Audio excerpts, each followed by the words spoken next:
ರೈತ ಮಿತ್ರ ನ್ಯೂಸ್ ವರದಿ. ಪರೀಕ್ಷೆಗಳಿಗೆ ತಯಾರಿ ನಡೆಸುವ ವಿದ್ಯಾರ್ಥಿಗಳಲ್ಲಿ ಶ್ರದ್ಧೆ, ಏಕಾಗ್ರತೆ ಹಾಗೂ ಆಸಕ್ತಿ ಅತ್ಯಂತ ಮುಖ್ಯವಾಗಿದ್ದು, ನಿರಂತರ ಶ್ರಮಪಟ್ಟು ಓದಿದಾಗ ಮಾತ್ರ ಯಶಸ್ಸು ಸಾಧ್ಯ ಎಂದು ಮುಧೋಳದ ಆರ್ಎಂಜಿ ಪದವಿ ಪೂರ್ವ ಕಾಲೇಜಿನ ಇತಿಹಾಸ ಉಪನ್ಯಾಸಕ ಎಎಚ್ ಬರಗಿಯವರು ಹೇಳಿದರು. ಸಮೀಪದ ಭಗವತಿ ಗ್ರಾಮದ ಸರ್ಕಾರಿ ಪದವಿ ಪೂರ್ವ ಕಾಲೇಜಿನಲ್ಲಿ ಆಯೋಜಿಸಿದ್ದ ಪ್ರಸ್ತುತ ಸಾಲಿನ ಪ್ರತಿಭಾ ಪುರಸ್ಕಾರ ಹಾಗೂ ದ್ವಿತೀಯ ಪಿಯುಸಿ ವಿದ್ಯಾರ್ಥಿಗಳ ಬೀಳ್ಕೊಡುಗೆ ಸಮಾರಂಭದಲ್ಲಿ ಅವರು ಮುಖ್ಯ ಅತಿಥಿಯಾಗಿ ಮಾತನಾಡಿದರು.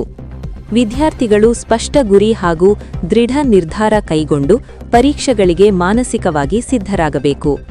ಅಮೂಲ್ಯ ಸಮಯವನ್ನು ವ್ಯರ್ಥ ಮಾಡದೆ ಸದ್ವಿನಿಯೋಗ ಮಾಡಿಕೊಂಡಾಗ ಮಾತ್ರ ಉತ್ತಮ ಫಲಿತಾಂಶ ಸಾಧ್ಯ ಎಂದು ಅವರು ಸಲಹೆ ನೀಡಿದರು. ಕಾರ್ಯಕ್ರಮದಲ್ಲಿ ಭಾಗವಹಿಸಿದ್ದ ಬಿಡಿಸಿಸಿ ಬ್ಯಾಂಕ್ ಭಗವತಿ ಶಾಖೆಯ ವ್ಯವಸ್ಥಾಪಕ ಸಂಗಮೇಶ ಹುಬ್ಬಳ್ಳಿ ಮಾತನಾಡಿ, ವಿದ್ಯಾರ್ಥಿಗಳು ಜೀವನದ ಸವಾಲುಗಳನ್ನು ಧೈರ್ಯದಿಂದ ಎದುರಿಸುವ ಸಾಮರ್ಥ್ಯ ಬೆಳೆಸಿಕೊಳ್ಳಬೇಕು. ಕೇವಲ ಅಂಕಗಳೇ ಜೀವನದ ಯಶಸ್ಸಿನ ಮಾನದಂಡವಲ್ಲ.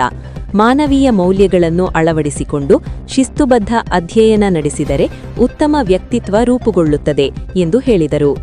ಕಾರ್ಯಕ್ರಮಕ್ಕೆ ಕಾಲೇಜಿನ ಪ್ರಾಚಾರ್ಯ ಬಿಬಿ ಕೋಷ್ಠಿಯವರು ಅಧ್ಯಕ್ಷತೆ ವಹಿಸಿ ಮಾತನಾಡಿದರು. ಉಪಾಧ್ಯಕ್ಷ ಚನ್ನಬಸಪ್ಪ ಹಳ್ಳೂರ, ಉಪನ್ಯಾಸಕರಾದ ಬಿವೈ ಕೆಳಗಿನಮನಿ, ಎಸ್ಡಿ ಪಾಟೀಲ ಅಕ್ಕಮ್ಮ, ನಾಗರಾಜ ಹೂಗಾರ, ಸಾಜಿದ್ ಬೇಗಂ ನದಾಫ್ ಸೇರಿದಂತೆ ಹಲವರು ಉಪಸ್ಥಿತರಿದ್ದರು. ಇದಲ್ಲದೆ ಕಾಲೇಜು ಅಭಿವೃದ್ಧಿ ಸಮಿತಿ ಸದಸ್ಯರಾದ ಎಸ್ಜಿ ಕುರಹಟ್ಟಿ, ತಿಪ್ಪಣ್ಣ ಪದರ, ಮಲ್ಲಪ್ಪ ಕುಂಭಾರ, ಮಳೆಯಪ್ಪ ಬಡಿಗೇರ, ದ್ಯಾಮಣ್ಣ ಪೂಜೇರಿ, ಬಸಪ್ಪ ಅಸೂಟಿ, ಬಸವರಾಜ ಚಳಗೇರಿ, ನಿಜಪ್ಪ ದೊಡಮನಿ, ಸಿದ್ದಪ್ಪ ತಳವಾರ, ಶಿವಪ್ಪ ಉಕ್ಕಲಿ, ಶ್ರೀದೇವಿ ಗೌಡರ, ರೇವತಿ ಹವೇಲಿ ಮುಂತಾದವರು ಕಾರ್ಯಕ್ರಮದಲ್ಲಿ ಭಾಗವಹಿಸಿದ್ದರು. ಇದೇ ಸಂದರ್ಭದಲ್ಲಿ ದ್ವಿತೀಯ ಪಿಯುಸಿ ಪರೀಕ್ಷೆಯಲ್ಲಿ ಅತಿ ಹೆಚ್ಚು ಅಂಕ ಗಳಿಸಿದ ಪ್ರತಿಭಾವಂತ ವಿದ್ಯಾರ್ಥಿಗಳಿಗೆ ಪುರಸ್ಕಾರ ವಿತರಿಸಿ ಸನ್ಮಾನಿಸಲಾಯಿತು. ವಿದ್ಯಾರ್ಥಿಗಳ ಸಾಧನೆಗೆ ಶಿಕ್ಷಕರು ಹಾಗೂ ಪಾಲಕರು ಮೆಚ್ಚುಗೆ ವ್ಯಕ್ತಪಡಿಸಿದರು. ರೈತ ಮಿತ್ರ ನ್ಯೂಸ್ ಸಬ್ಸ್ಕ್ರೈಬ್ ಮಾಡಿ, ಲೈಕ್ ಮಾಡಿ, ರೈತ ಮಿತ್ರ ಚಾನೆಲ್ಗೆ ಸಪೋರ್ಟ್ ಮಾಡಿ. ನಮಸ್ಕಾರ.